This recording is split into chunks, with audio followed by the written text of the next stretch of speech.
That's all it is. Yeah, honey.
Let's try that again. You ready, JT? Ready. Let's rock.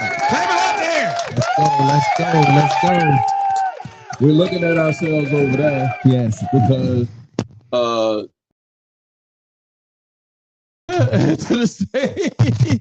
Because goddamn what's the name of this place? StreamYard, which is the company that I'm streaming through tonight, ladies and gentlemen.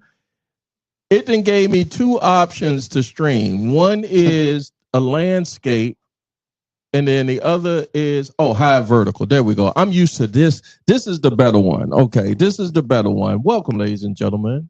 TikTok, Facebook, YouTube, Twitch. Welcome to Taking No Shorts podcast. I'm your host, Jay Grizzly Green, aka Mr. Leave No Meat on the Bone.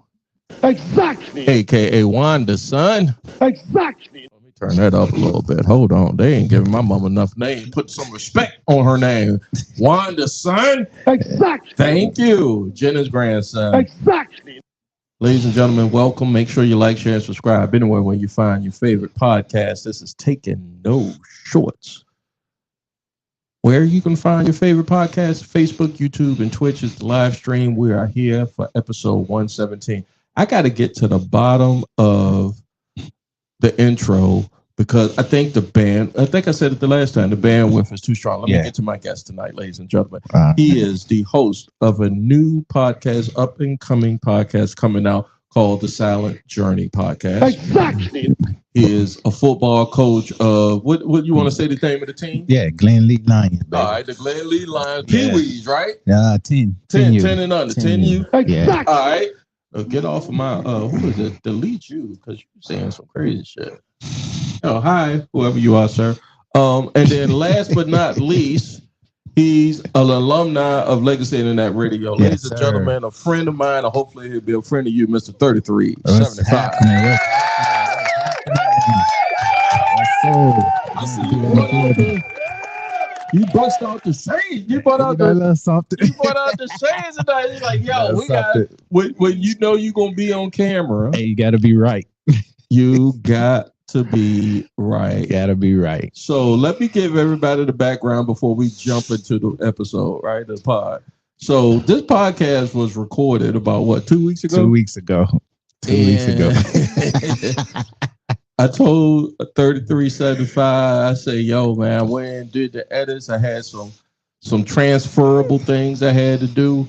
And when I was doing the transfer, shit got lost. That nigga's tripping. Like Westbrook said. Hey, man.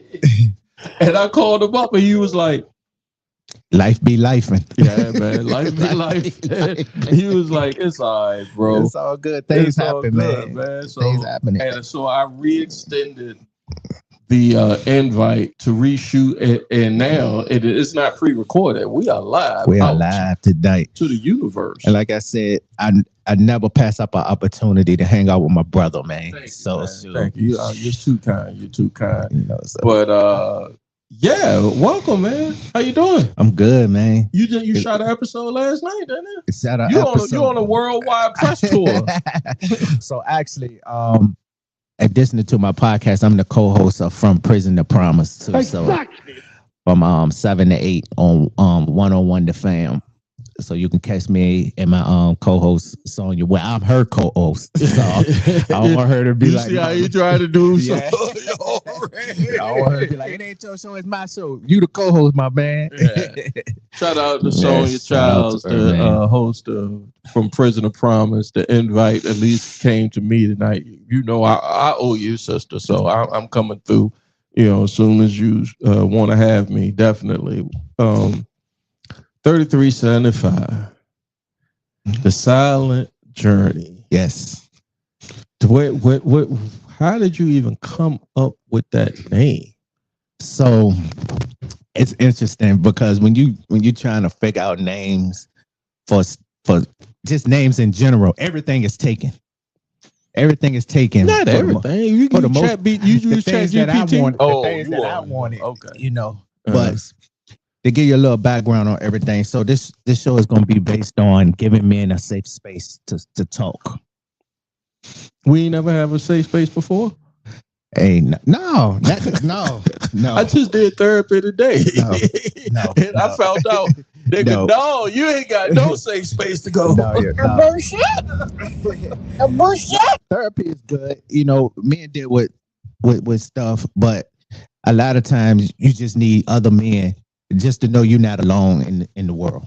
Yeah, shout out to my dude Brent. Sometimes we had a discussion episodes ago about the pause game. So Yeah.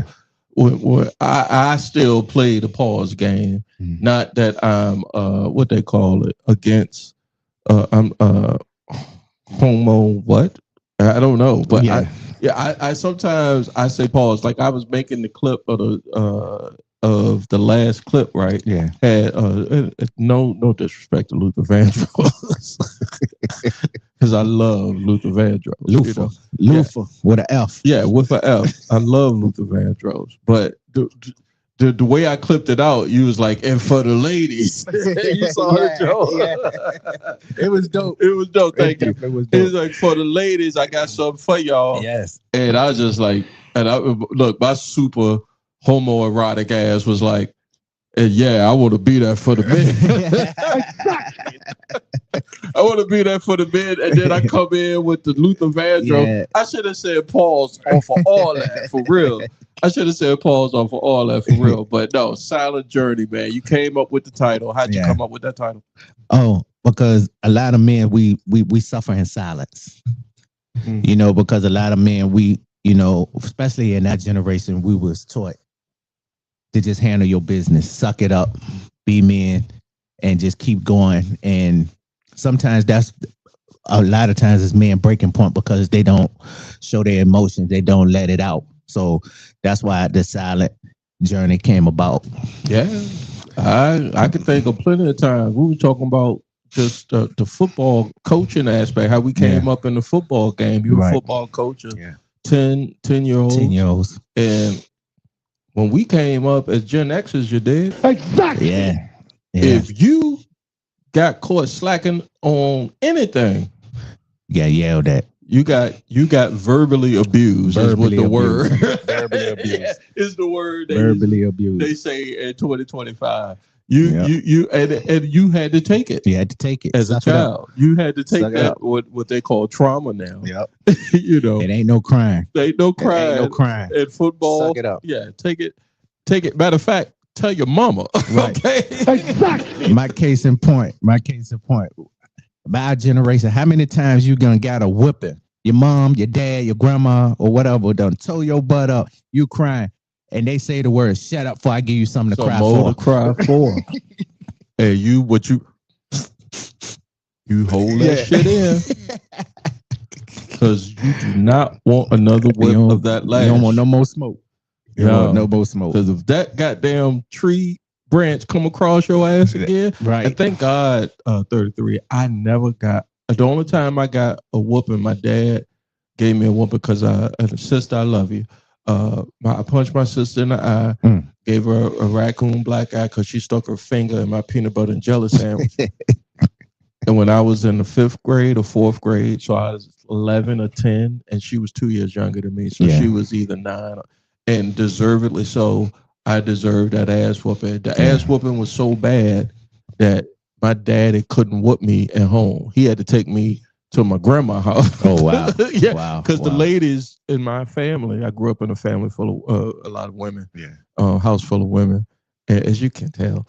But and so he come pick me up after school, and he said, I think if we going to grandma's house. I mean, I knew what I did, but I didn't think I was going. Man, that man would be like goddamn Sugar Ray Leonard. I felt like the Leonard Hagler fight. That's what it felt like, bro. I was in that fight for my life in that bitch. I was just like, I mean, I fight for my life and I ain't even swing back. Right. What was the worst ass whooping you got? Oh man.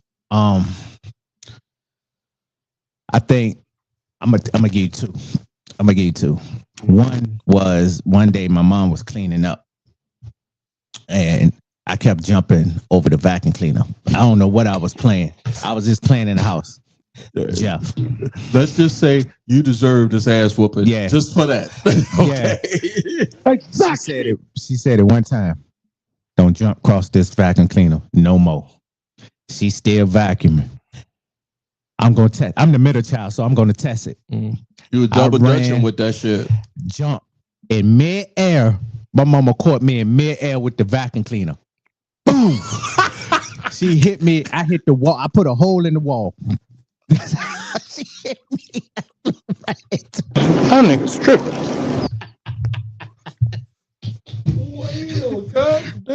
And my older brother was no help because he over there cracking up. Yo, I'm over there crying. I got the white face, everything, because my head is stuck in the wall. What would your mama say to you? Nothing. She just went back to doing what she was doing.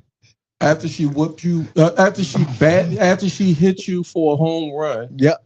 And went back doing what she was doing. Do you know what kind of what the brand of the vacuum was? It was one of those old Kenmore. one-piece Kenmore Jones. Yeah, it had with the bag, the big bag on the back of it. Yeah, she caught me with one of them in the mid-air. The heavy head pulse. Yes. The heavy head of that shit. Right? Yes. And then my second one was my grandma. You got more than one. See, I only got one, my nigga. Like this one was from my grandmama. Now, this is the lady. You did tell me you grew up in Fulton. Yeah. So my grandma, she's old school. She lived in North Carolina. I never seen this lady use a pot holder, ever. You mean the joints that keep your hands from getting burned? Yeah. She just taking stuff out without the pot holder. She got them grandma hands. She got the grandma hands. So one day, she caught me. Because my uncle used to keep Playboy magazines up under his bed. My grandma. Exactly that one. Shout out to all the dirty uncles out this bitch that ain't caught up in the Epstein files. I'm like maybe 9 or 10 years old. Right. I'm on that job. I'm looking. I'm like, woo, woo, woo. My grandma came in that room. When I tell you, she picked me up by my collar and hit me like 4-5 times. With her bare hands. Bare hands. But it felt like the vacuum. It felt harder than because she was holding hot fucking plates, hot skillets with her bare hands. She had those old school. When them joints hit you, yeah, you gonna feel them. What they can't feel them paws. You gonna feel it, and she knocked the paws in me, bro. Did she tell you? Shut up. She was like, She say, "Shut up." She hit me in syllables. What are you doing? What? You know, so every syllable I'm getting hit. Every syllable I'm getting hit. What part about that now we talk about trauma? Yeah. I need a support. We need a support group. Like, what part about that do you, as we are Gen Xers now, Yeah. that she was that? What do you think she was doing? She was probably trying to keep your innocence. Yeah, and that, like I said, I was 9, 10, you know, and they always, you know, we always grew up. You gotta respect adults and stuff like that. I don't even think she knew that was under my uncle's bed. Oh, she didn't. Now looking back, she knew. I don't think she knew. You didn't think. Yeah. She thought she thought you copped it dolo. Because she never said, "Where did you get the magazine?" She just knew I had it. She just knew You I had should it. have ratted out. I mean, my uncle had a spread under his bed. A spread under. I don't even know how I come to even know that. Don't out your uncle, but shout out to the dirty uncle. Shout out to my rest in peace, man. He probably looking down like, yeah. He like, you dirty motherfucker. Yeah, nigga, you gonna tell that story on me? Yeah, that's know. the story you gonna tell. He know. No, my uncle had the same thing. My uncle had it wasn't a Foot Locker, but we had a little of an attic, right? When you black and poor, everybody, we was the equivalent to Hispanics today, where there's no disrespect to Hispanics because you got to get it how you live, but it was a lot of motherfuckers in one house. Yeah. So you had an uncle, a grandma, a mom. I grew up with an uncle, like 3 uncles, a grandma, my mama, my aunt, my sisters, and 1 cousin. Okay. And in a 2.5 bedroom, $300 a month, 1970 fucking shack in the hood. Right. You know what I'm saying? Right. So how many people was in your crib when you was coming up? It was just the 3 of us, just my mom and my brother. But over grandma's house? No, grandma lived in North Carolina. Oh, so yeah. Yeah. My grandma lived in North Carolina on a farm. Yeah, she on the farm. You know, yeah. And that's the worst time to get a punishment when your grandma live on a farm, because now you got to do extra stuff. You got to clean the chickens, you got to get the eggs, all of that. This is a punishment that she used to give us. We used to get it. She had this washing machine. And the old school joint. So it was just clothes. Nobody wear these clothes. It was just for us as punishment. So when you put them in the washing machine, they wash, but they don't rinse. You got to put them through like a little roller pin. Yeah. So we had to. Man, when I tell you, you couldn't rinse that soap out. That's why I got a strong grip and strong arm today. Just try to rinse that thing out. Boy, you is telling it today. Yeah, man. I'm gonna tag this as the country mode. Y'all don't understand. Y'all got it easy, man. No, the young folks stuff. Y'all folks got it easy, man. They sitting here looking at this podcast on TikTok right now. Yeah, and saying that both of my uncles are up here talking this shit. Yeah. And they didn't did one of these shits. Yeah. Yeah, because they don't get it. Yeah, but you better come back, motherfucker. Yeah. But the reason I say that is because the way shit looking. Yeah. The way a turkey calls on Thanksgiving in 2025. Yeah. My dad, look, we did a Thanksgiving. We had a family group chat that went out because we doing potluck for Thanksgiving. Okay. And shout out to my sister. Exactly. She was like, we potlucking at the house. So here's, everybody claim what they gonna bring, right? Right. I'm the first motherfucker in it, right?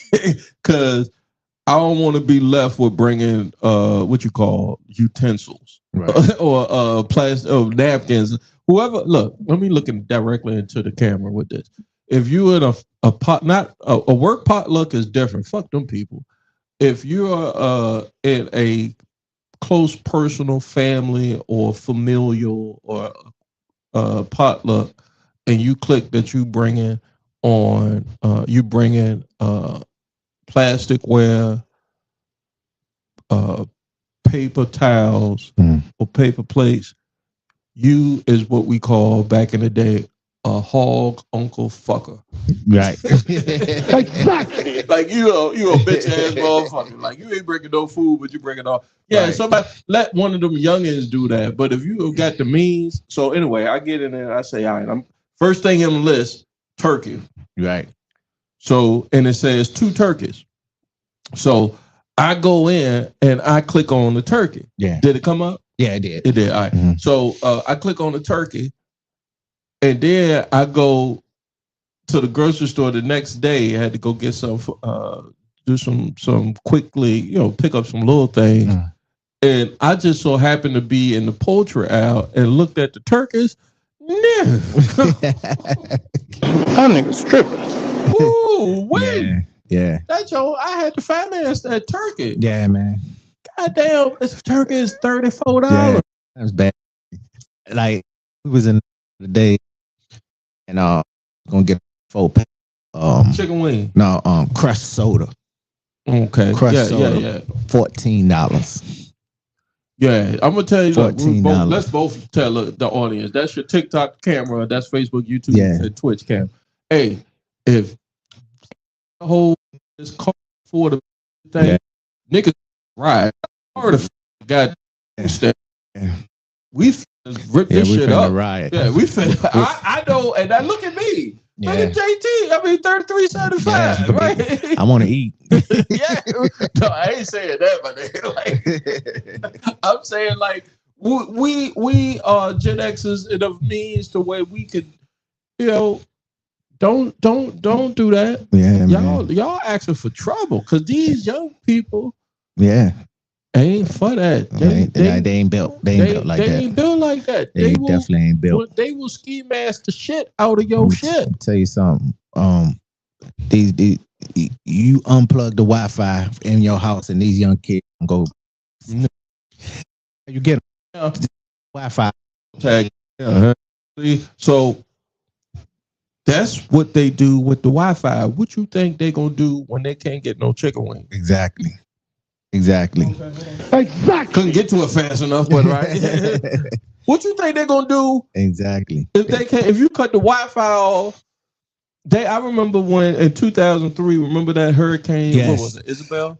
14 days with no lights in my house. Yeah. I never forget it. That's the equivalent to how we would feel as Gen Xers, because it was tough. My mother, the old Negro spiritual, at that time, y'all young folks just don't know how to live or survive. I was like, well, Mom, we weren't born when there wasn't no electricity. Like for 2 weeks.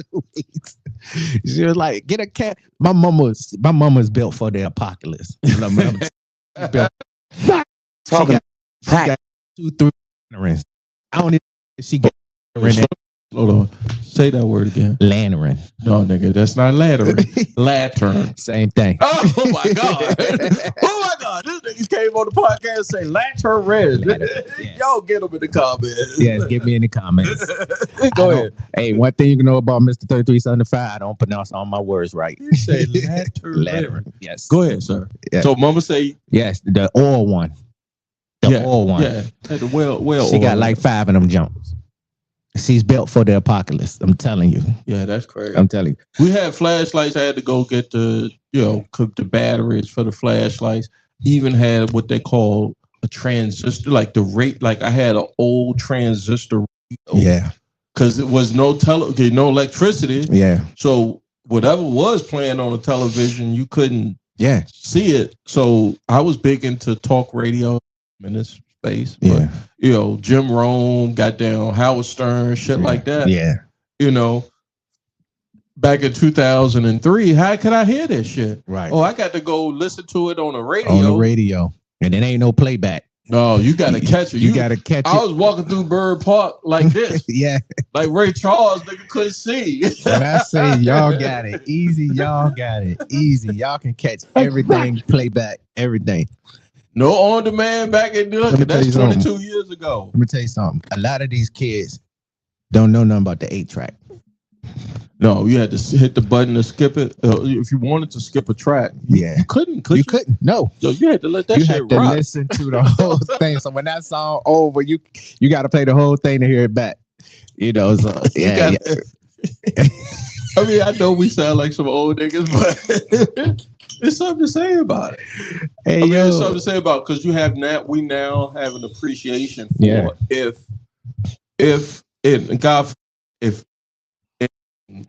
society collapse. Like what's the movie called where everything collapses? My kids like it a lot. Purge. We have the purge, right? We had a purge, right? I know I'm gonna be all right because first of all, I'm armed to this. Well, I'm gonna survive. I'm gonna survive. You can this out. Say all day. I'm gonna thing. I know how to live off the land. I know how to farm. I know how to do. I'm gonna survive. I'm definitely gonna survive. I know what some cats are saying, like, nigga, I'm a rob. I know a lot of cats. Yeah, but sooner or later, people gonna start protecting themselves. I mean, just watch what is that show? The show. People gonna start holding guns and stuff, you know what I'm saying, to protect their stuff. The Last of Us. Yeah. I saw like the first 2 episodes of that joint. Yeah. And these they ain't hit, they're gonna hit but the target. What they doing holding their shit like that? Like, how you? They're gonna hit everything but the target. Well, you better pay attention to them. All right, let's get back to the silent journey, man. Because you told me I had time, but I go make money. So. That be that one. I get a just going up. Yeah.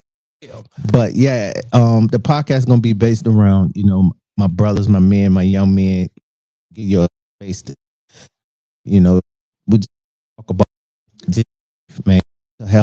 health issues, just everything. So let's go over a little bit 33 about the journey. Yeah, and I think you I mean, if that answer goes to the silent part, because men don't talk. We have challenges with on the communicate. I don't, as you can see, I don't have problems. Well, I don't think no men have problems communicating. Right. I just think the space is not there. It's not. And the ear is not there. So that's why it's so silent. Right. So I think if it's basically like a barbershop talk. When you go to the barbershop, it's just open. At least back in the days. Yeah, that was probably the only say. You just say what you want to say. And we both ball. Right. and I still go to the barbershop. Yeah. The barbershop go out of time for the atmosphere. Just for the atmosphere. I need to do that. I need to do that. Yeah. So it just talk. When you go to the barbershop, we talk about everything. It's no judgment zone. It be a little debating. But it's all love at the end of the day. We really tap in. Why you side barbershop? Yeah. Do that. No, you can't. Exactly. That you exactly. You gotta give me a cue when you want that. Your cue is this. That's a preparation. Yeah. I mean, not to the bros, but you just want to know. Yeah, the reason why we don't do that in those spaces is because we are there specifically to sound off. Right. Because there's so much that's being held in. So when we go to the barbershop or free therapy, right. So the first 15 minutes of therapy is just sounding off. Yeah. When the therapist say, well, how things have been going? Well, I couldn't wait till you asked. Damn it. Let me tell you. Right. But it's like right. Then I think they know, most professionals know, hey, the 10 minutes. You been? I haven't been to therapy. Oh, I've been in support groups, but no therapy. What kind of support group? So, after my COVID incident. All right, we're gonna talk about that. Yeah, and then after my COVID incident, I had to do some support groups. Because you was in a very, very dark space. Yeah, for sure. All right, so for folks who because you couldn't see because I fucked up and didn't get all the audio. So 3375 back in, was it 2020? Yeah, 2021. 2021 had a severe bout of COVID. COVID. How did you come across? Like, how did you know you were sick? So how I knew I was sick was I was out of breath. Like I literally couldn't breathe. Out the blue. Just couldn't breathe. Like it up. out of. I turned and walked out. Excuse me. The day before this incident, you had a regular day. Yeah, I had a regular. I went to. It was I think it was the Auto Noise. Went to, Shout- back to see Mary. was at the At, Brown. yeah, I went to see Meth from Red. I was going to see Meth from Red. Yeah, that dope artist. Yeah. So you was living your best life. Yeah. Yeah. And then the next day, I didn't go that day. As a man, we never was you feeling it at the Meth and Red Nope. concert? Nope. Yeah. I didn't feel it at all. I felt it the next day, and I should have went to the doctor then, but I didn't. As you know, us men, I hear this sometimes. But the next day, a friend of mine actually came to the house because she knew I was sick. And she in the medical professional field? Nope. She just knew it. It's just something she just knew. Shout out to her. And she came to the house and she made me go to the hospital that day. And she took me to the hospital and they immediately took me in to the back, put me on, put the mask and everything on. And I spent the next 62 days in the hospital. When you told me that 62 days, bro. So when I went in, I had pneumonia. Both of my lungs collapsed and I had COVID. Did they say how long the gestation period of how long you might have been walking around with the virus before the illness kicked in? No, the only thing I could tell y'all was when my mama got there, they told my mom to go ahead and start making arrangements because I wasn't gonna make it. They said he's not gonna make it. 62 days later, I walked out of there, and let me tell you how I walked out. Amen. So I couldn't get any visitors. No visitors. Nobody could see me. So it's been like 30 days and I ain't seen nobody. And the walls literally start closing in on me. Like somebody like me, I'm thinking literally. Yeah. You felt literally like shit started getting dark. God getting dark and I'm like, I'm not coming out of here. Like mentally, I was done. And that one day I just told God, I'm done. You can go ahead and take me. I can't do this no more. I remember that conversation. I remember being like the conversation with you. Yeah. And I've been begging for weeks for them to get me out of that room. Like, just let me see anything. But when I told God that day, that nurse came in that exact same day. She said, "Oh, I'm going to take you out, so you can get some air. We're just going to roll around the hospital." You know her name? I can't remember her name. You've been back to, I'm sorry, because I haven't been back. Because you haven't been back to the hospital? I haven't been back to the hospital. You know why? Yeah, man. It's a trigger. I'm going to stop you here real quick and I'm going to pick back up the story because now we're getting back to the episode that we was recording. Yeah. So I want to give the audience a little background on this because your story, I lost my mom. 5 years ago, almost to the day today. And through lung disease, it wasn't COVID, but the loss of the breath, all of the way in ICU and, ventilator and all that. Yeah. And when my mom kicked out, just like you kicked out, in those conversations, she was like, "Yo, I had those conversations. It was like, yo, I ain't finna. I don't want to do this no more." Yeah. That's a dark place. I don't think y'all know, because we are the living. Yeah. We are walking.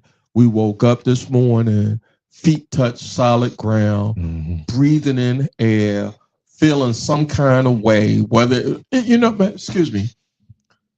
Even if you feeling some kind of way, you're alive, son of a gun. That's right. You alive. That's right. You might have woke up feeling some kind of way. But guess what? You're here. Every day above ground is a good day. Every day above ground is a and good so day. there's a percentage of the population that, of course, haven't experienced what you've experienced with, Right. or somebody who's lost a loved one or had to take care of somebody, Right. be a caretaker of somebody with that, don't know what we talking about, but Right. we trying to express to y'all. So I'm sorry. Yeah. No, you good. The experience, that dark moment, like, Yeah. I mean, I can't even imagine. Like, forgive me with the question. How'd you get there? Like, So would you get wore out? I was done. Like I wasn't getting no better. I couldn't breathe. And then when I thought I was getting better, they came in at like 10 o'clock one night and was like, we got to do a emergency operation. We got to put an air hose because you're not The breathing. pneumonia was. Yeah. So I had a surgery. They had put an air hose in me to help me breathe. Mm. And that took all the rest of the energy that I had. Sopped it out. Yeah, so it just started, like I said. Nigga, I had mono. I want to make light jokes of it. But when I had mono at 13, they said, "Oh, that's the kissing disease. You done kissed a dirty bitch in the mouth." I thought I was. Yeah, man. Yeah. So with me now, I had my phone. I could FaceTime. I could talk to people, but I couldn't have company. But you're not on the phone, but for so long, You can't. Your can't mind, your mentals. Right. So I got a son. Like, I want to hug my son. I want to spend time with my son. You know what I mean? I want to spend time with my family, but nobody could see me. I was in the room by myself. Can't physically touch you. Right. Other than the nurse. So when they at school and everybody at work, I'm by myself. Then it's other than every hour they coming in poking me. Yeah, your mama say. Yeah. So tired of these people poking me. Yeah. So I got tired. Like I said, the walls started closing in me, and I was just like, I just got real dark, and I was just like, I give up because I'm not getting out of here. You prayed during that time? You can be honest. Just taking no shorts, bro. At first I did, but it seemed like you gave it up. You gave up the ghost. I just like he's taking me slowly, so I just gave up. I was like, if you want to take me, go ahead and take me. You know what I'm saying? I made peace with it. Yeah. So that the day I made peace with it is the day they took me out the room. Share that story because I'm sitting out just. So it was like 15 minutes, and I'm just sitting there, and she came in. She was like, "Well, we're gonna take you out the room today." I ain't care. I was like, whatever. At this point, I done made peace.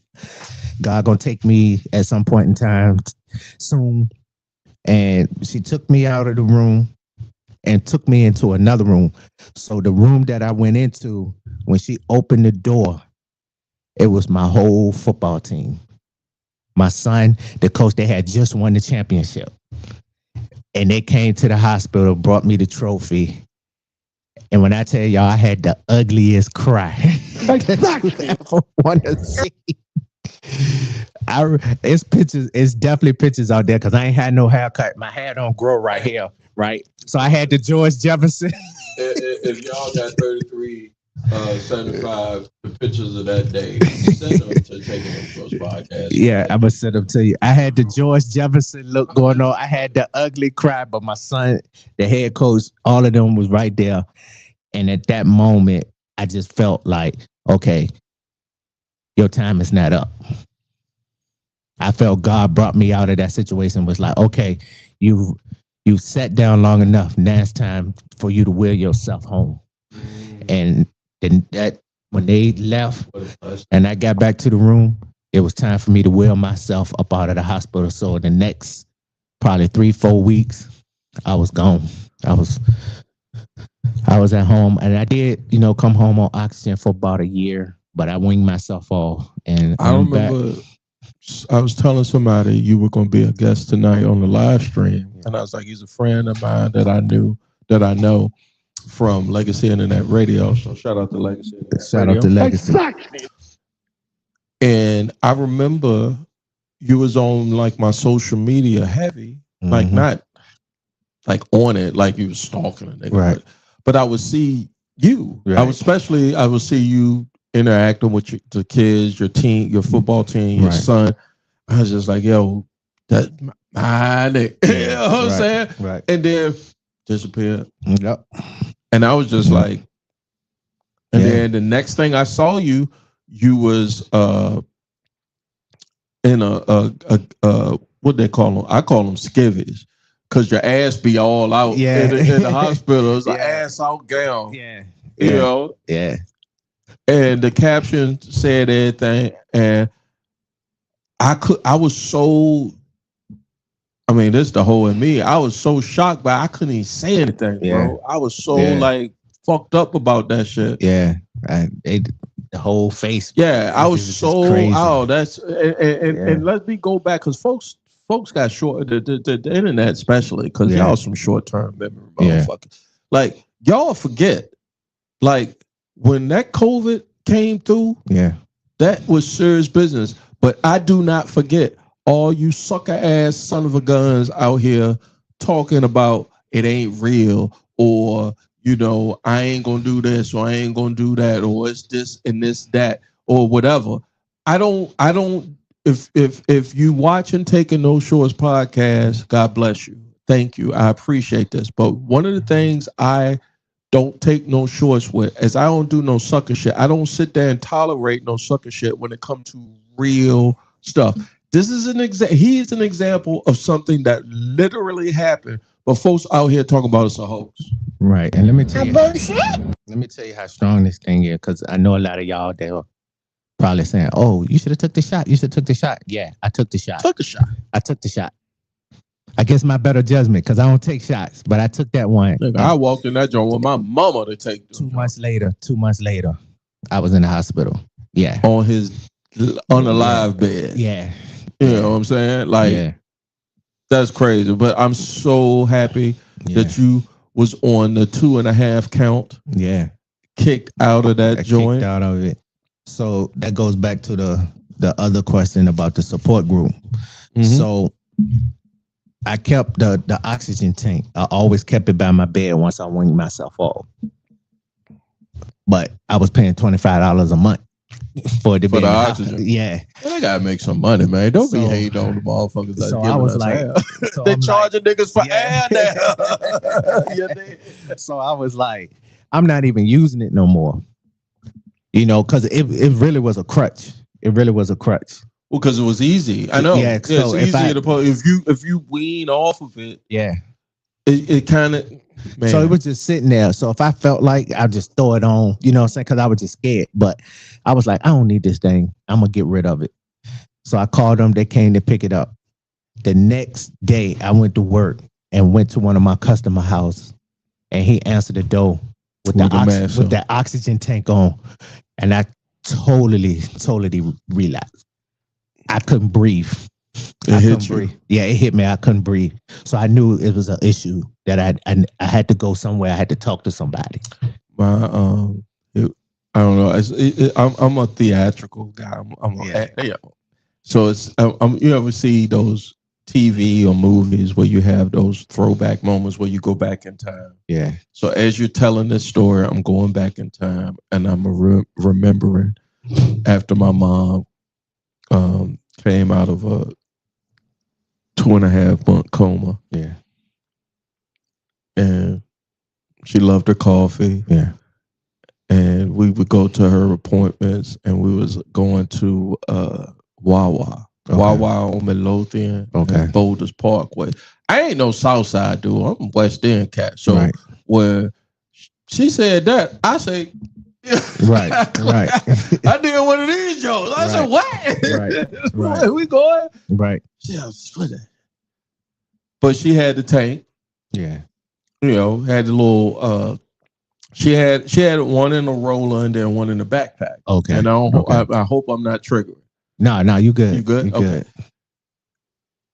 But I know what it's like to like I know what it's like to see someone like struggle with that. Yeah.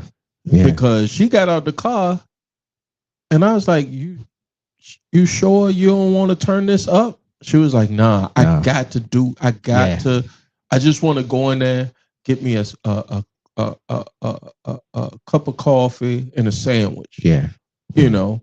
Yeah. And we was in line, and I'm looking at my mom, and she's got that the hose. the hose Yeah. right there. Yeah. $33.75. Yeah. You know what I'm talking Yeah. about, bro. Yeah.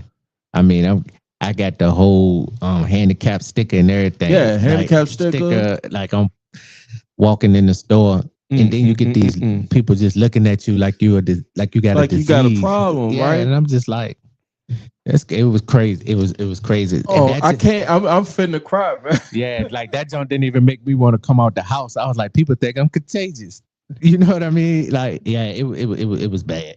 Bro, when I tell you, y'all don't never see me take my glasses off on Taking No Shorts podcast, but this nigga that got me. It's my motherfucking but it's reality, man. And I had to actually go to support groups to get me past that. You know, just talk about. What did y'all talk about in there? Like, so just it was like a trauma support so group. Some people got shot. Some people like the snap on the Avengers. Like, what you remember the Avengers where everybody had to come back and some people got shot. Some people been in car accidents. Just trauma, something that impacts you so much. You just got trauma, you know. So we talked about it, man, and it helped me get through.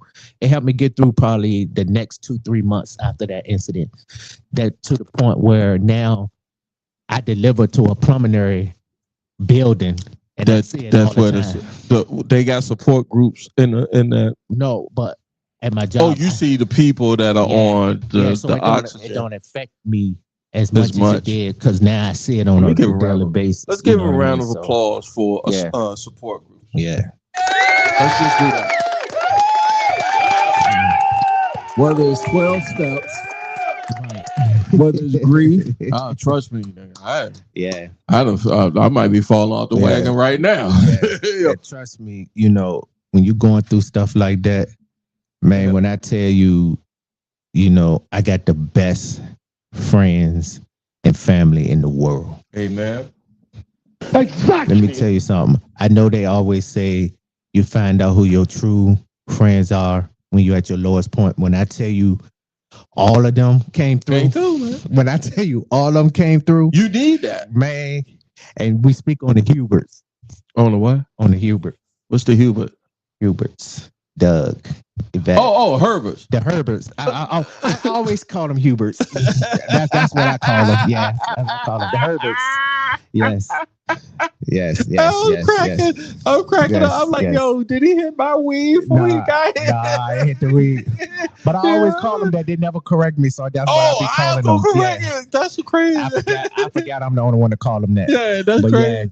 Yeah, that family, you know, held me down too, man. So, man. I appreciate them for that too. That is they my family. Yeah. And so when I found that out too at Doug's wedding, damn, we ain't say your last name, so you good, my nigga. Yeah. But like, when I saw you at the wedding, I was just like, yeah, man. Yeah, and let me tell you, I know our town is small, city is small, but yeah, he called me while I was in the hospital. Right. I was still in the hospital when he called me and was like, yo, I need you at my wedding, bro. You need to get out the hospital because I'm getting married. And this was after everything too. So I was with myself, so he was giving me more fuel to get out of there. I was like, you and your +1 date was already included in the exactly in the call. So you better show up. +1. Hey, and I fuss at, hey, look. And I fuss at him and his wife all the time. Right. I say at this point I was single, so I was like, yo. Why she y'all alumni though? She alumni. Yeah, I said, yo, I ain't put your last name on it. I said, yo, why y'all put me at the table with all the best men and the groomsmen wives? Yeah. I was like, well, I cut up that day. I was like, yo, make that make sense. Y'all had a wonderful wedding. I cut up that day. Did, man. It was beautiful, man. Yeah, I cut. My wife she was like, my wife. Y'all ain't gonna never see my wife, but she was just like, nigga. You need to calm the fuck down. Let me tell you, I ain't gonna lie. I was good until the wife walked down there and she started crying. Oh no, I was good until her dad came out. Like, hey, Yo, I saw him. I saw him at Mrs. Herbert Homegoing, Yeah. and I dapped him up. Cause I was like, "Yo, man, we might be related, my nigga. Like you the cooler side of the other side of the pillar." He came out with that. I want to say he reminded me. What's the dude from the Gap Band? Oh yeah. Charlie Wilson. Yeah. If y'all knew it, y'all. Y'all can put know. that two and two together. Goddamn it. Yeah, but like I said, I appreciate everybody that came through, man, and everybody. I'm glad you have a good tribe around you. 3375. The tribe came through. If I needed anything, they was calling. If I needed anything, they was coming. Like people I didn't even expect that we really wasn't even close friends. We just knew each other. Mm-hmm. You need anything? They was there, bringing me food, cooking, making sure that I was straight. And I appreciate that, man. Is that what is? It's an indirect question, but is that what got you to the silent journey? That's one of the things. One of the things. What? Tell me how much you've changed. Tell the audience how much you've changed since kicking out of COVID. How much have you changed in your words? So exactly. Now I live. Amen. I live. At first, before that, I was all about work. I got to feed my family. I got to do this. I got to do that. Wasn't going on vacation. Wasn't doing a lot of really nothing. You know, just gonna get it. I was just going to get it. But now it's like, yo, I got to live. I was doing so much, and I believe, I tell my mom this all the time. I said, I believe God shut me down because I was doing round the clock work, just work.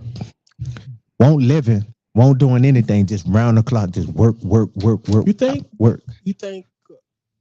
Like I was doing 15 hours at the job, coaching football, just he had to sit me down. I think he just had to sit me down for a year and a half to just let me just focus on what's next in life. When you have I think I'm not even going to talk about the episode that didn't come out that we shot, but there's something to say, and I don't want to be some type of biblical scholar, or whatever, but it was one of these disciples that went in the desert, right, and had to walk the desert and got tempted by the devil. I think it was Paul or something. Yeah. And if you get through that, it changes you as a person. Yeah. And that's what I hear when I hear your testimony. Yeah. Is like you and death. Was right there. Was right there. Was rapportation on some shit, my nigga. It was right there. Yeah, it definitely was right there. The closest I came to that was in my dreams, like in a nightmare. And my wife woke me up the other night. She came downstairs. I'm one of those. Sleep talkers, sleepwalkers, like on Step Brothers. Like I'll fucking stick my head in the oven while I'm sleeping. I was like, oh. Right. And she came to the office. She came in my office down in the crib, and she didn't even want to wake me up. Right. Because I was just like, oh, no, get away. I don't know, whatever the demons is. Right. And my family always said that I was like this. Right. Quick story. My mom used to always wake me up before to catch the bus so you don't miss the bus. Right. I used to hate it. Yeah. You're a teenager.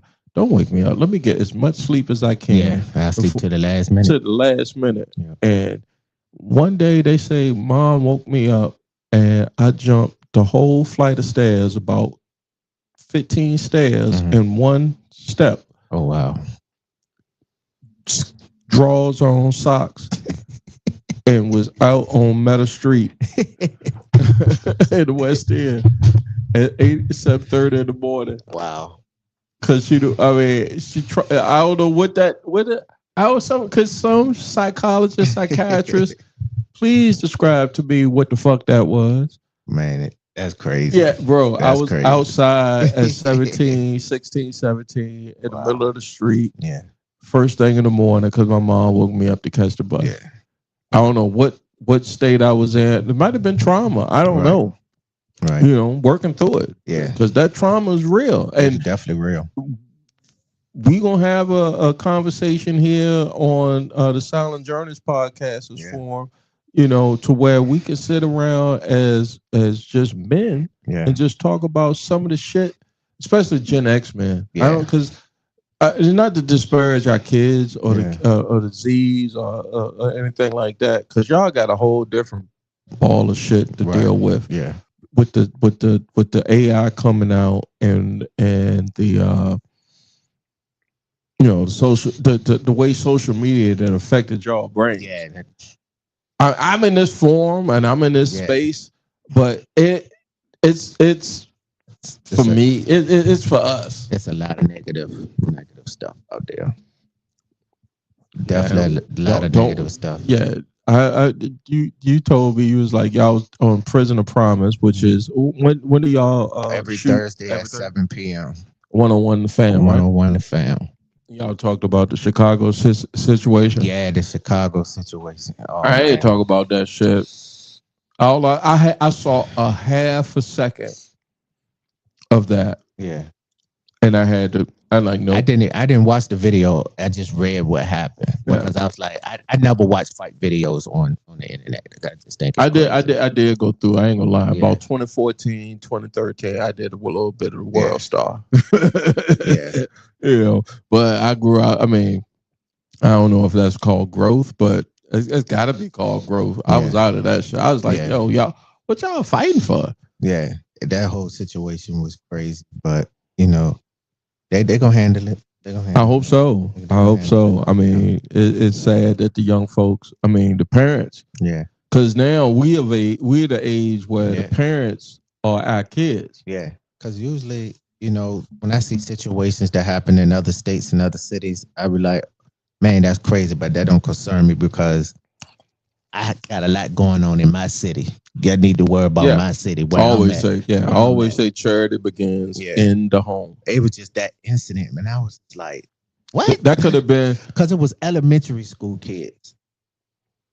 It ain't. I mean, it was for me. It was. I got as the oldest the oldest man, short of my uncle, because all the other men have either transitioned. Yeah, they have transitioned. Yeah, so that could have been my sister. Yep. My mom, my auntie, yep. My cousin, or a loved one. I mean, women. Yeah. Some women, because now here we go. Here go a good transition. Yeah. You want to talk about that? Yeah. You want to talk about some women? You don't want to go there. I'll go there.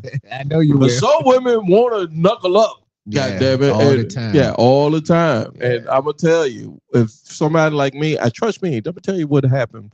I think I talked about this on a different episode. Mm-hmm.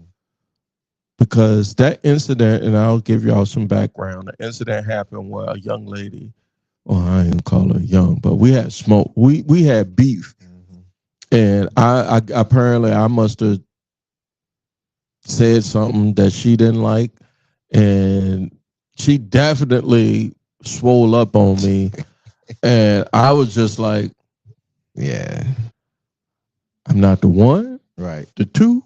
Or the three, because I grew up with a family full of women that, and she, to be fair to her, I grew up with men that don't talk to women like that. Right. So I have learned that the shit that I've gone through in my life ain't the same like a lot of other people, man or female. Yeah. But that night, man.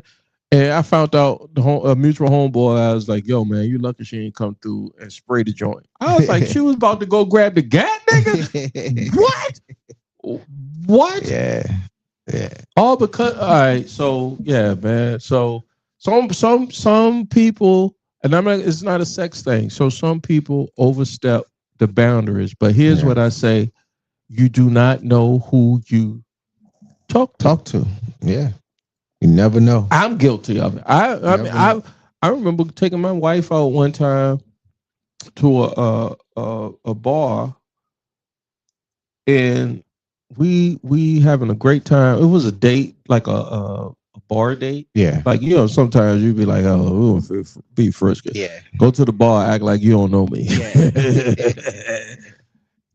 And I swear to God, this dude, I'm 5'8", 170 pounds. Yeah. This dude was 6'8", about 220, 230.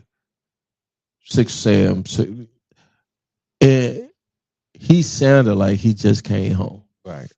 And we sitting out, this was when I was a smoker of nicotine, right? We sitting out smoking a cigarette, and he is going on. And I could tell, you ever talk to somebody and you could tell they institutionalized too long. Yeah. You had that talk go. That's how they live. Yeah. They can't shake it. They can't shake it. Yeah. And he was like, yeah, niggas don't sign. Niggas don't know. My name is Knuckles. And I'm like, this is how we got into the conversation. Mm-hmm. My wife say, I'll be back. I got to use the bathroom. Okay, go use the bathroom. I'm going to be out here. We was on a patio at this bar/club, and I'm watching her drink, watching her pocketbook, just being what a good husband do. This nigga come up, mean mugging, looking like he want to rob something. And I'm like, what? I say it straight, what's up, OG? Right. Because I know. So my thing is, let's just kill this right now. I'm trying to mitigate the situation. Right.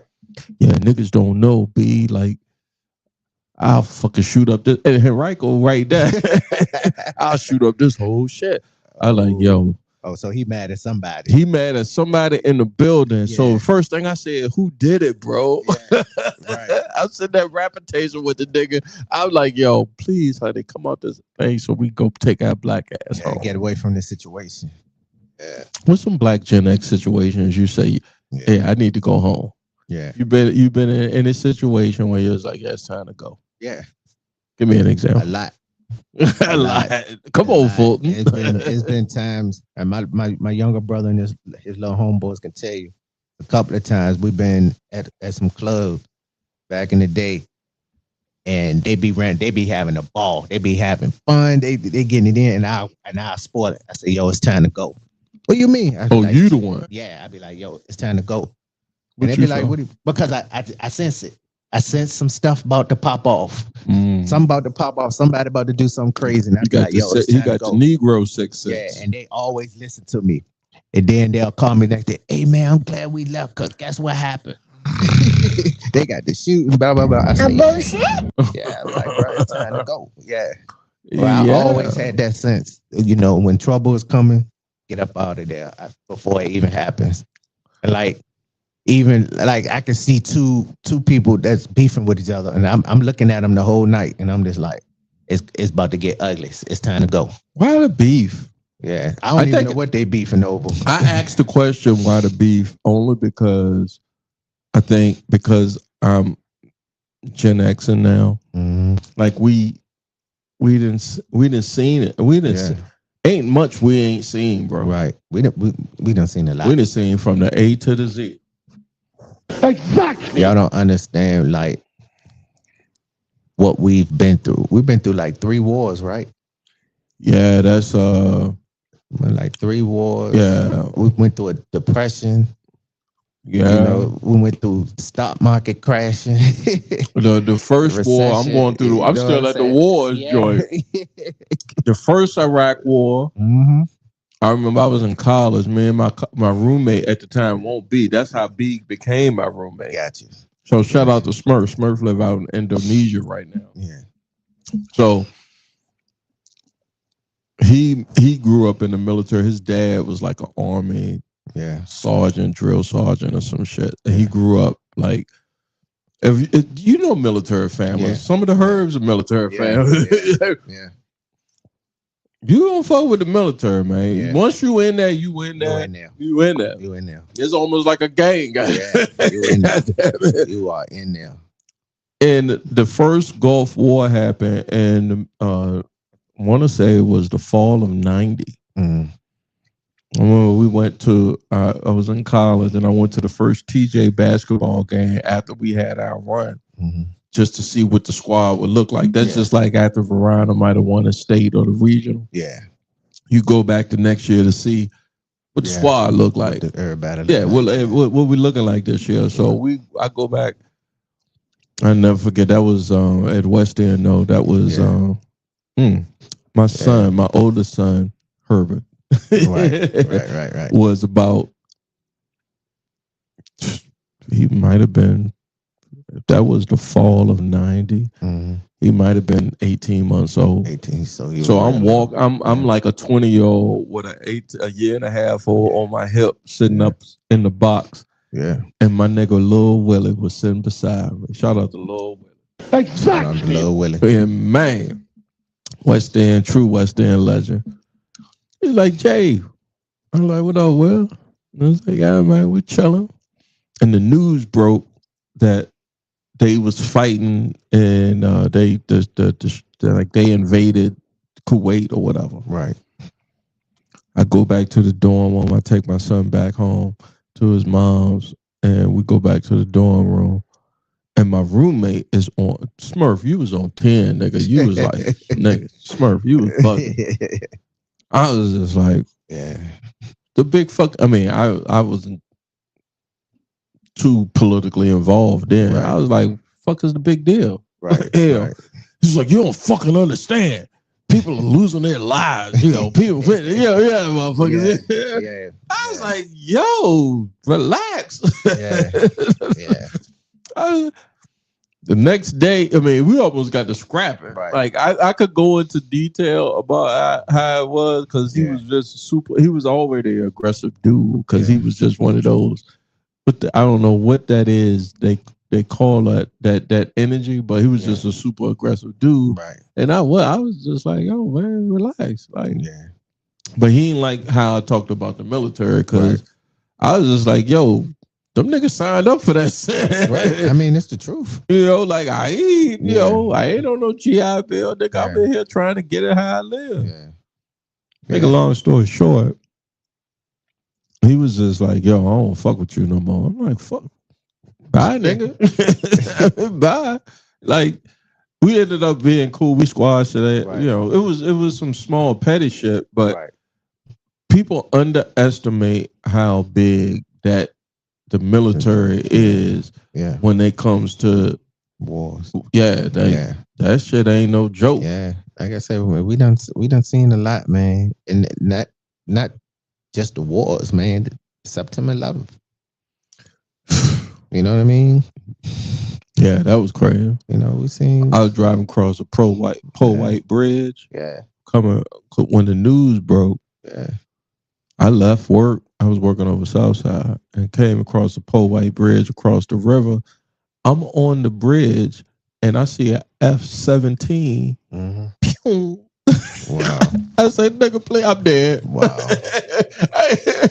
I was just like, please let me get over this bridge to get to my house.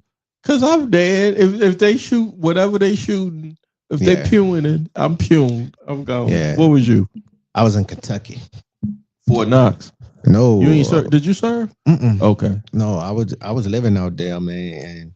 And I'll never forget, my sister-in-law called me. I was still asleep. She was like, you sleep? I was like, yeah. She was like, you sleeping through a tragedy. I was like, what do you mean? She was like, turn on the TV. I turned on the TV. That's when they were showing it and the second one hit. And I'm thinking it's a movie. Shit look like a movie. I'm thinking it's a movie. But then I'm like, no, this some real shit. Yeah. And they were like, because I was working at the airport and they was like, no, you can't come into work today. Bird? No, in Kentucky. Bluegrass. Yeah. They shut the airports down for like 2 days. Yeah, it was bad. Yeah. Trauma. So trauma. It's trauma, man. And that's what I mean. Like, talk to somebody when you're going through stuff, man. If it's counseling or support group, and that's basically what the show is show is about, man. Yeah, we're Us gonna men. have it. It's Us gonna be men. it's gonna be one of them. Yeah, because nobody know what men go through but men. Because a lot of times we just stay silent, man, and we just figure it out. You know, That's true. yeah, I will say that. yeah, Where I'm at with it though, 33 is I'm not silent. Yeah. I just think sometimes because society is not primed for it, it Right. falls on deaf ears. Like right, it don't like I could say, hey, I'm in trouble yeah, up here, yeah. right? But who the fuck is listening? Nobody. I Because need somebody. That's the Nobody. point for me. Because That's where I'm at. because they expect us to just go and just get it done. Well, I mean, yeah, we're gonna go get it done, but what is the cost? Especially for brothers. And the reason I say that is because at the end of the day, because here's some off the top of the dome. Don't quote me. Don't do it. But sisters graduate better than we do from college. Yeah. They probably, if they do, they doing way better than some of us are. Right. That's just an anecdotal from me. Right. So we who's checking? I think the girl from Atlanta Housewife. Who gonna check me, boo? Right. Who checking on me? Right. And I understand there's been a thread that's on this algorithm in the internet to be like men in the mental health. I think Charlemagne is on it. Yeah. And there's this red pill, blue pill, where men are complaining about women not paying attention to their needs. Right. I think it's a little bit to that. Yeah. I think it's a little bit of that there. Yeah. But I don't want to say it in that way where it's like to get clicks, because taking those shorts is not for that. Right. But there's something to say for black men that's in our demographic that have seen, experienced, and then dealt with some stuff that we just need somewhere to land. Right. And so I think that's what the silent journey is for. Right. And another thing is that, it will help people with their anger issues. Oh, for sure. But I mean, if you get the anger. Yeah. So if you have these conversations, you can just get out what you need to get out. A lot of times you won't go 0 to 100. To 100. Like, yeah. But I mean, if you our age, I'm 52, 53. Yeah. I know y'all gonna say, oh, you don't look like you do. Yeah, right. You need I ain't even going there before my wife kill me. But if you here and still dealing with conflict resolution or anger, or you walking around with this like dude walked up on me at the bar, like, yo, I wish a nigga. Right. Yeah. Maybe you need to check out the Silent Journey podcast. Yeah, because there better be a space for you to sound off on. Because a lot of shows I've been watching, man, it helped me. Kurt Franklin new show, Dens of Kings, man, same concept, bro. Yeah. I'm looking at that stuff like, hey, man, y'all making millions and millions of dollars. And y'all going through. Yeah, money don't mean shit. Y'all going through some real stuff. Yeah, too, money always come. I had a joke when I was doing stand up. Money is no object. Yeah. Why? Because I ain't got none. Money come, money go. Yeah, we got the same mental issues, man. So, I'm just putting a platform together, man. For us. The pivot. Yes, that's another show. Yeah. Saw the pivot. I left a comment on up under their shit on YouTube. Yeah. When they had Steve Smith on there. Okay. That was recently. Yeah, that was this week. Yeah. Go watch it. I mean, I'm an early stage podcast content creator, so I have no problem promoting bigger podcasts. They not. If they do, they do. If they don't, they don't. But he spoke. He in that lane. Yeah. But he when Steve Smith was like, I ain't got. I mean, he's still like, I ain't gonna make no excuses for my behavior and for what I is, for who I am and who I do. I'm paraphrasing y'all.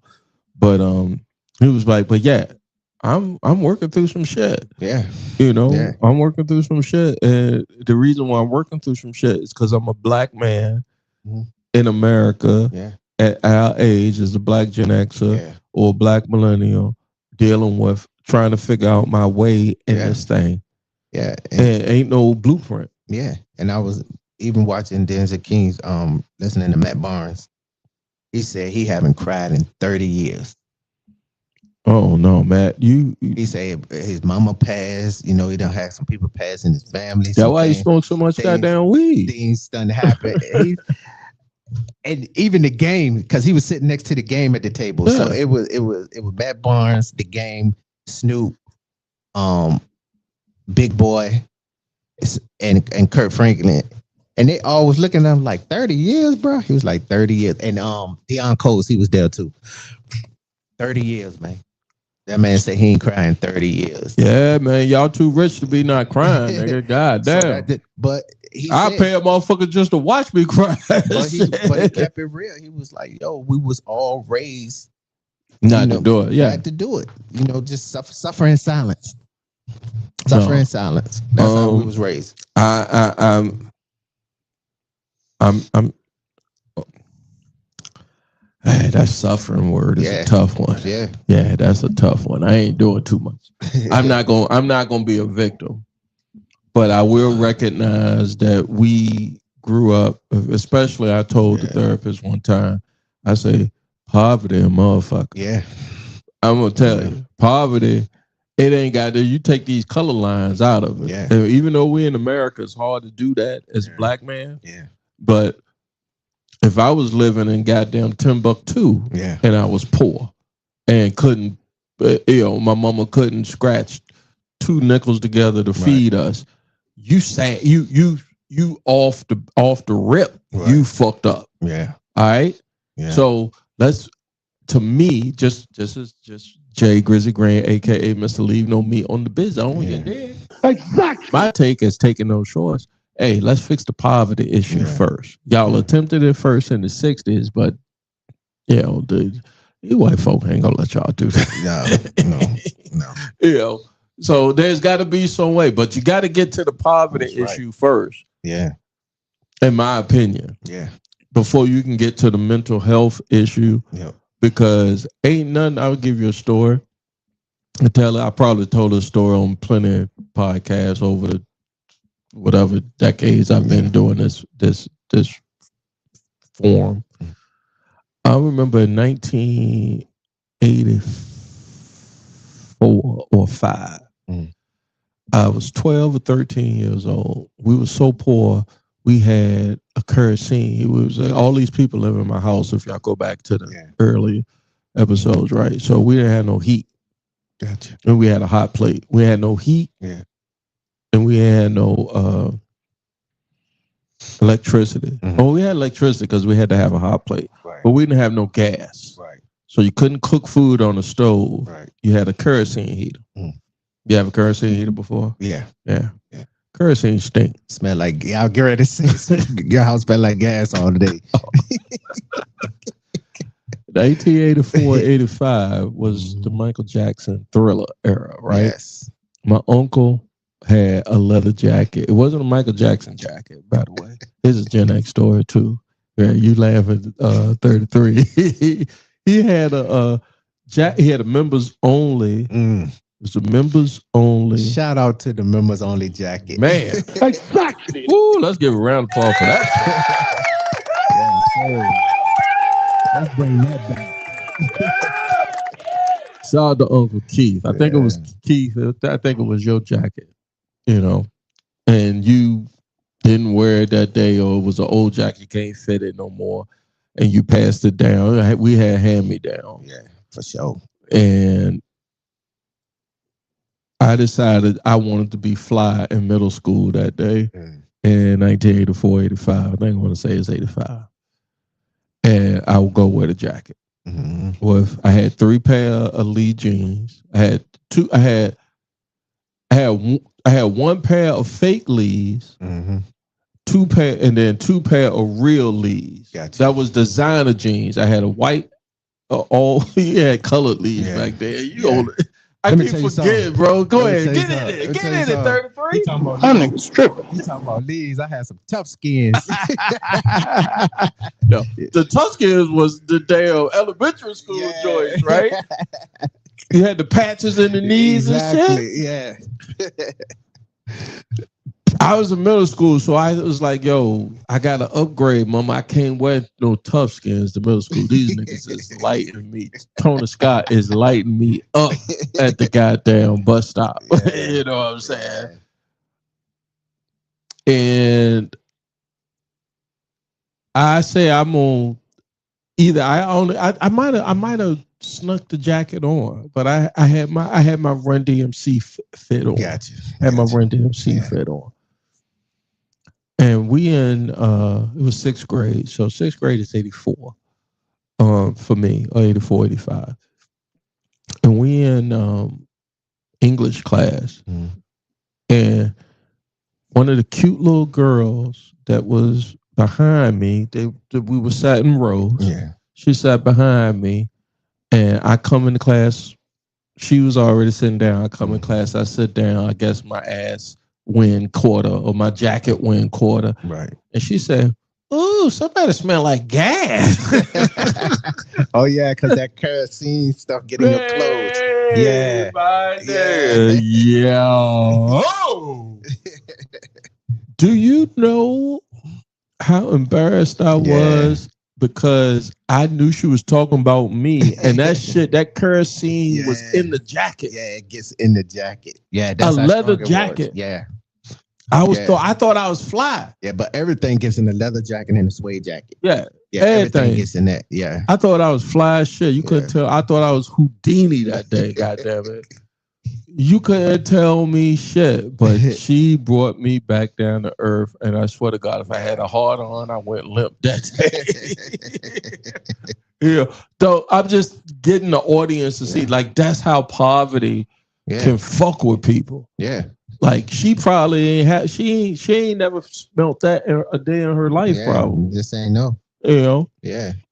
Real shit, man. That's right. And I tell people all the time. I don't tell people. I tell my fam. I tell my immediate family, my wife and my kids. Yeah. This, we not going back. No. I work too hard. Yeah, I work too hard. I work too hard for me to go back. To roaches. Yeah. I ain't seen a roach since 1979. Yeah, I remember.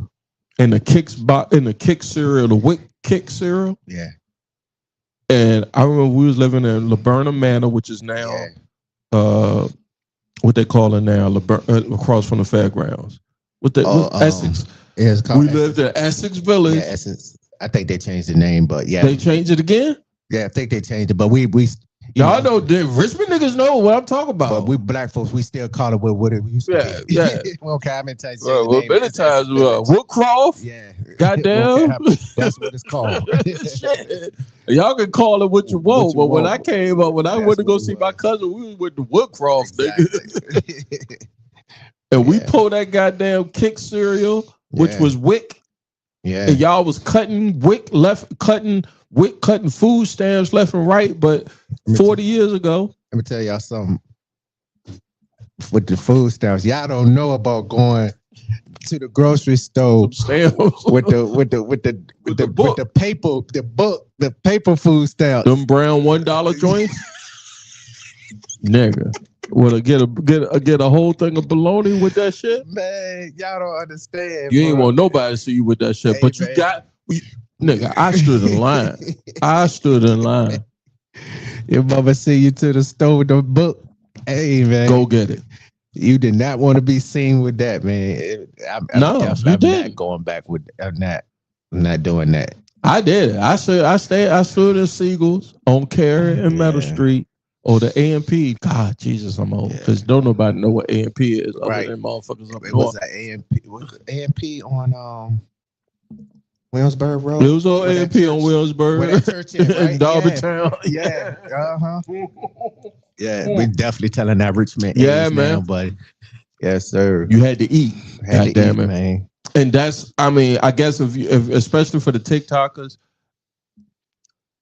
you might be laughing and it might be kikiing at us Gen X's, y'all uncles telling y'all this shit. But when shit hit the fan, if when all this AI robot shit might crash, when all your mama and daddy money might run out, what the fuck you gonna do? Yeah, times get tough, man. I know I'm gonna be all right. You gotta 33. figure it out. I'm gonna be. I know we gonna be all right. Goddamn it. But Shit. at the same time, you gotta figure it out, man. Yeah, get we prepared, man, because like I've been saying for the last 3 weeks, this world is wicked. Wicked, man. This world is wicked. Wicked, man. I've been up on the motherfuckers' comments saying that with my Jamaican accent. Wicked, man. Yeah. This shit is wicked. Bumbaclot. This shit is wicked. Like, if you understand that, I don't know. And then I tell my kids and my the young folks, like, I understand why you don't understand. Yeah. You ain't had to. Like, my son, y'all get at me on it. My oldest son make way much more money than me. But he came up in an era where his cell phone bill was paid for by his parents. Right. You don't think I don't pay his cell phone? Yeah. No. I mean, we pay out my son John now because he can't work no well. But when it's just my point is they grow up under the assumption that that's just like if I was to grow up thinking everybody's supposed to have an Atari 2600. Right. No, not everybody. Nigga, I had a ColecoVision. I was the only motherfucker with a ColecoVision within a 15 block radius. Yeah. So if you had a video game system in the neighborhood, everybody came to your house to jump on the Sega, the Super Nintendo. Like it wasn't exclusive. Everybody didn't have that. Nope. So y'all, I mean, some of these younger folks. It won't know. We talking on the headsets from your house. You at your house and I'm at my house. Nope. You had to be in the same space. Same space. And if you had a beef with a motherfucker, you had to see him. You had to see him. You had to see him.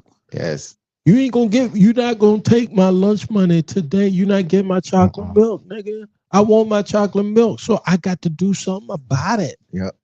It's a difference. And you throw them hands, man. Yeah, it's a difference. Throw them hands. You win some. Like Pop said, you win some, you lose some. But you live. Yeah, it's a difference. It's just a difference. Yeah. I mean, I know we are. I know where we are. Yeah. And I accept it. Yeah. Because by the time I clip this up and put it out, I already disabled some comments. It was like, oh, y'all some old niggas talking some old shit. Hey, it is what it is. Bring your ass over. Listen. Bring your ass over here. Sometimes you gotta listen. Bring your ass over here. And like they say, sometimes we gotta listen to the young kids, but the young kids gotta listen to the old folks because we've been there and done that. Amen. You know what I mean? So 6, 7. Come see, come saw is what I learned in French. In the 4th grade, I remember my mom signed me up at her eulogy. Yeah. I say, why? At 3rd grade, why you sign me up for violin class? Hey, look. I was in the orchestra, only nigga in the hood with a violin walking to the bus stop. Let me tell you. So my mom is a piano teacher, so of course Hold on, let me give your mom a round of applause. Yeah. Hold on, let me get So to you, Mama 33, 75. So my mama tried to teach all my homeboys piano, but they none of them never wanted to play the piano. They clumsy, goddamn. They was like, we don't want to play the piano. We want to do something different, because back then it wasn't cool, but now they like They want to get because the music producer, they in the hip hop, they want to do this shit, right? We should have took because it was free lessons, but goes to show you when I was in sixth grade, from sixth grade to eighth grade, I played the cello. My name, you know what I'm saying? So the bass clef, the only brother. In the orchestra, holding that big old thing, carried it on the bus, and you talking about somebody getting clown, boy, clown.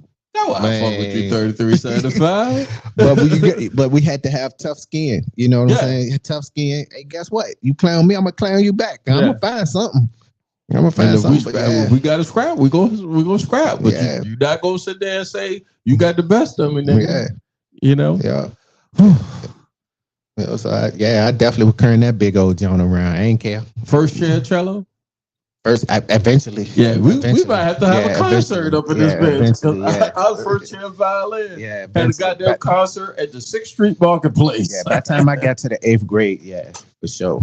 That's crazy. That's a fucking crazy story. I wish I would have kept on with it now, listening to all this R&B stuff shit, man. that they doing now. Hella money. Yeah, so. Hella money. Yeah. As we wrap up here tonight at Taking No Shorts podcast with Mr. 3375, host of the Silent Journey podcast. I mean, first of all, I apologize again for leaving a lot on the cutting room floor. But I have a strong feeling we're gonna make up for it. Oh yeah, when the conditions are right. Yeah, we Trust me, we got good things coming, man. Get this thing up and running for you. Yes, sir. My guy. So I'm trying to think if there's anything I left out. No, there's nothing left out. Yes, let everybody know where everybody can find this venture. When is it dropping, by the way? I know. Oh, let's see it before I wrap up. Let's get some questions out the way. Okay. As far as for early podcasters, early content creators, early folks that are second guessing, because I know we talk off air about like I'm second guessing. I'm trying to make sure everything. I'm dotting I's. I'm crossing T's. I'm here to tell you, bro.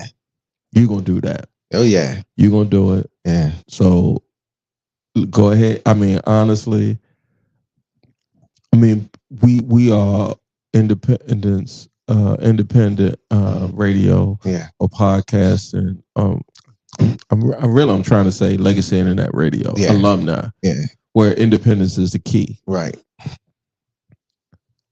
If anything I can say is,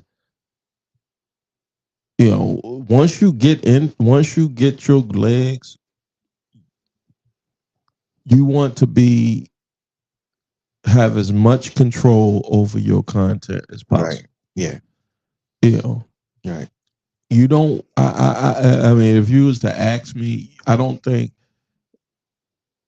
and it's not anything to like. It's nothing wrong with like partner like tonight, like partnering with other folks, like. There's nothing wrong with that, but it's your baby. It's your baby. It's your baby. Your baby. And so if there was any advice, if I've been in this game since 2011, is to say is your baby, figure out how you want your baby, because now you can't pull out. Right. Right. And once you commit, that's it. Yeah, that's it. And then commit to it. Yeah. Commit to it. Yeah. And don't cheat it. Yeah. And we got some things coming up, and eventually I'm going to take it on the road. So I might be in the city near you soon. Amen. And look, I'll try. If you allow me, I'll travel. Come on. We'll come and travel. We'll go take this thing on the road. We have shows and shit. Make some money together, because I'm all about. I'm a capitalist. Yeah, but before we get out of here, I want to give a shout out to Marcus J. Right? Right. Exactly. He hates the exactly. By the way. There you go, my nigga. He hates my nigga too. Right. Because technically, I wouldn't be sitting here doing any of this if it wasn't for Marcus J. And it happened because we knew a mutual friend, Big Joe. Big Brother Joe. We had a mutual friend. And we was at an event, and I met Marcus, and he was like, "Man, come through the radio station, man." So I was like, sure. And I went to this was probably like that Saturday. I went on the show that Monday. But I'm thinking I'm just coming to chill out in the background. So they prepping and everything. And he was like, yo, get the mic. I was like, what you talking about, bro? He was like, no, bro, you ain't come to see you getting on the radio. That's crazy. I was like, oh, man, I ain't never been on the radio, man. But guess what? I got on the radio, man, and I ain't look back. Man. So I'll give a shout out to Marcus, man, because if it wasn't for Marcus J and Legacy Internet Radio, I wouldn't be sitting here. Let's give him a round of applause for that. Marcus J, the yogi himself. Yes. You go into a yoga session with him, I'm right? definitely gonna go to a yoga You gonna session. sweat your ass I'm off. gonna sweat my ass off and I'm gonna be in pain. Yeah. Well, you ain't. I don't think you're gonna be in pain unless you got some pre-existing. No, pain. I know pre-existing pain. But no, man, Yeah. I went with Mark right around the time my mom transitioned just to get some peace. Yeah. It definitely gave me some peace. But I'm gonna tell you this: I sweated my ass off up in that bitch. Yeah. I say, yo, this is when they say hot yoga, they ain't lying. I know it. Yeah. You know, it's a big advocate for it. Y'all can see him here taking no shorts pod, and like I said, in that radio is out there and everything. So that's a good homage to the brother, man. Appreciate it. Let everybody know where they can find the Silent Journey podcast, when is it dropping, and all your socials so they can catch all of your content. Yeah, so we're gonna drop our first episode next month. I'll let y'all know the exact date. Some things has changed, but it's definitely gonna be next month. You can find me at Instagram at Mr_3375. You can find me on Facebook at the Silent Journey Podcast with Mr. 3375. And you can also find me on YouTube at Silent Journey Podcast. And please subscribe so I can go live. I'm gonna show you how you can go live without all that. And then I'm eventually make a TikTok. So I'm gonna be on TikTok at some point in time. So I get that information out when I had that for y'all. Of course, she probably waited to the whole pod. She probably watched the whole podcast and then gave us all of these accolades. Hey, what's up? What's up? Speaking of the Herbers.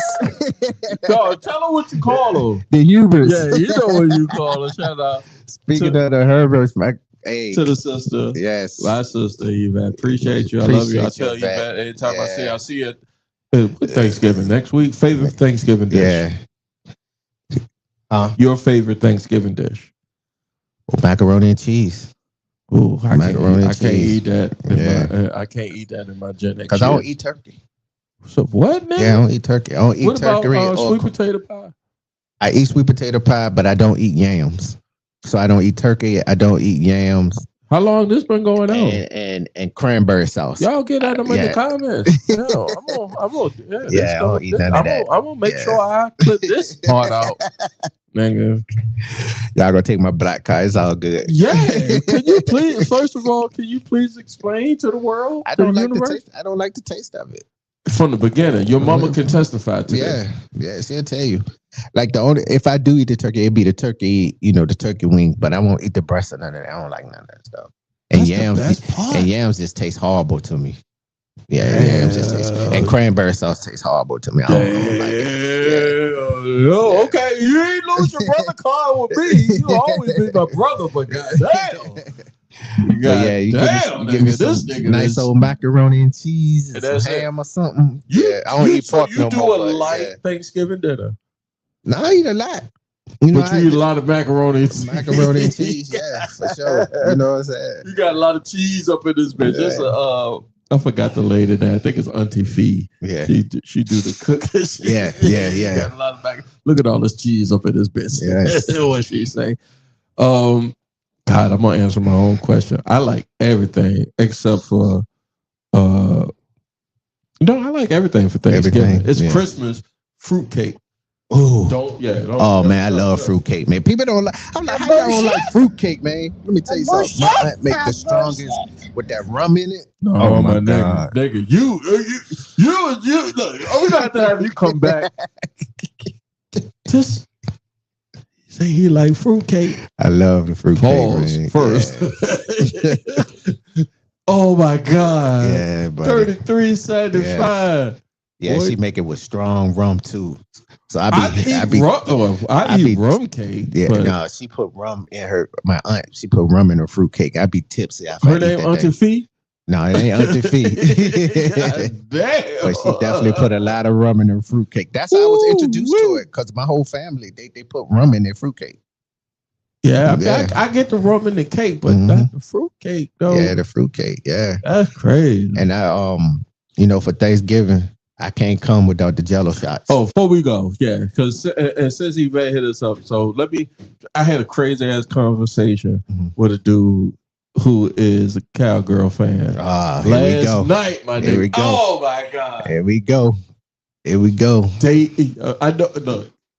This is how I know if it's real or not, right? Y'all gonna be Philly Sunday. Oh, we're gonna win that game. We're gonna win that game. I'm wrapping up now. You know why? Stephen A. Smith. I pause. You know why? I'm wrapping that shit You know up why? now. Because right now they disorganized. Oh my God. They disorganized. Y'all niggas is crazy. We're gonna beat them. We're gonna beat them by 3. But the point spread is 2.5. Yeah. My wife hear me. I can feel my wife texting me right now saying, "You scaring the neighbor. You scaring the neighbor." I had a conversation with some Cowgirl fans last night saying the same shit you just said. Yeah. And because out of respect, because you my guest, no nigga, you drink my yak. Y'all crazy. We're gonna be fair. He hit me with stats. Dak is 8-1 against Philly at home. I ain't worried about the stats. I'm just looking at overall how Philly been playing the last couple of games. You know what I'm saying? All right, so let me extrapolate this a little bit further. Yeah. y'all go. Y'all. I'm not going by us. They said they're going to the playoffs. I don't know about the playoffs. They in a group conversation with me last night. Yeah. Corey, Carlton Banks, Powell, and goddamn Slim, old hoe ass niggas is sitting there telling me that they going to the playoffs. They fitting to run the table. I don't know about running the table. All right, thank you, man. I don't know about running the table because there's a lot of stuff we got to clean up as a team. I think y'all play. Who y'all play? We play Kansas City on Thanksgiving. On Thanksgiving. Yeah, it's a lot of stuff we got to see. I'm a Cowboy realistic fan, and I always look at it from a coach's point of view. You know what I'm saying? So, I didn't know it's drink. These niggas. Because I'm looking at our secondary is still not strong. Yes, our defensive line is good, but my homeboy Slim say our defense been hurt all year. This is the first time they've been healthy. Just because y'all beat the Raiders? That's why I say I can't go off the Raiders. Can't go off the Raiders. But I'm not saying that we're gonna beat Philly because we beat the Raiders. I'm saying because I've been watching Philly games. And it's they ain't even get Brown the ball yet. Yeah, it's a lot of. They got to find. They got to Brown just getting back into the offense. I'm not a Philly excuser. Yeah, I'm just saying y'all asking to beat. I'm not doing it. I did the conversation last night offline, but you're a real one, bro. Yeah. For just saying that, and I'm gonna clip all this shit up. Yeah. Oh my God. Clip it up. Because if y'all saying y'all gonna be Philly, this shit going out. This shit going out tomorrow morning. Hey, we got them in. We got them like Sunday. Yeah, Sunday at 4:25. And I'll be 2.5 underdogs at home. Yeah, I'm gonna put a lot of money on Philly to cover. Okay? That's just a hot take because I take no shorts, and my name is Jay Grizzly. I'll be right on fan. Y'all can get me right up under these comments and tell me that I ain't saying that y'all look. It's a guaranteed effing lock, okay? Mm-hmm. Philly is going to cover as favorites to beat Dallas on 2.5 points at Dallas. We winning by 3. On a 55, on an 80-yard. You want to kick it to win the game. You can't win the game between the 20s or the offensive team. You want to kick it to beat. We're gonna see. You the type of cat that would draft. That's just like the only reason I say because the rivalry games are different. Oh, come on, man. Rivalry games are different.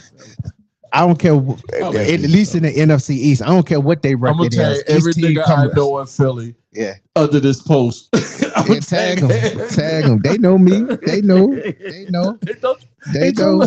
They know. I predicted Philly was gonna beat Dallas the first week y'all of the got me out of season. character. Y'all about to get me up out this suit I and take my predicted carnation off. predicted Philly was gonna beat Dallas the first week of the season. They And that, didn't. 24-20. Y'all didn't beat them. no, I predicted Philly was gonna beat us. Okay, so what you predicting now? Today, let's see. What's this? 2 days away. This 2 is days Friday. away. Let's What's the go score? with 30-27. We're gonna score. Y'all ain't got no. Y'all can't stop. Y'all can't That's stop why a nosebleed. That's why it's As gonna be a a high. football coach, you know. That's why it's gonna be a Take the high scoring game. I'm gonna take. A matter of fact, I'm gonna take you. I'm gonna take that. I'm gonna take the over, Yeah. but I'm gonna take Philly. Yeah. For that, ladies and gentlemen. Exactly. Goddamn, 3375. Such a good guess. Yes. I'll make sure to be there at Prison to Promise, even though I Okay. did not do no time. So I'll just be there. Right. I haven't either. Yeah. So I'll be there for comedic effect. I would like to say comedy adjacent. That's right. Is what I say. But make sure y'all check out my brother's podcast, The Silent Journey, when it drops on all platforms, and he can be reached at Mr. MR _ because I messed up. I put a dot, but it's MR _ 3375. And the 3375 is a mystery, right? Some people know what it is. I but- know what it is, yeah. but I say it's a mystery. You like Yeah. to leave the mystery. Yeah, I like to lead a mystery, but if they figure it out, I'd be like, "Yeah, you're right." You know, I'm like, "Nah, yeah, So just play the pick four, goddamn. that's right." Play the pick four. Y'all win something. Just give me 2-3%. Yeah, break them off a little. Yeah. So, thank you, brother. I appreciate it, man. No problem, man. Thanks for having me, man. Welcome. For everybody that's checking out Taking No Shorts podcast, I would like to thank you, everybody in the comments and the chats. I will get to y'all when I clip it up. I appreciate it. Make sure you like, share, subscribe anywhere where you find your favorite podcast. Also, every Friday around this time, you can catch the live stream at the following streaming channels or a version of the podcast at Taking No Shorts Pod at Facebook, YouTube, and Twitch. And exclusively tonight, not exclusive because I gave everybody all, but tonight on the TikTok. So I'm curious to see how the TikTok lands when I go back and look at it. So I would like to thank everybody. I appreciate you guys. For Mr. 3375, I am your host, Jay Grizzly Green, aka Wanda's son. Miss you, mama. I love you, mama. I'll see you soon. Well, hopefully not too soon, but I'll see you That's right. down the road. And bye bye.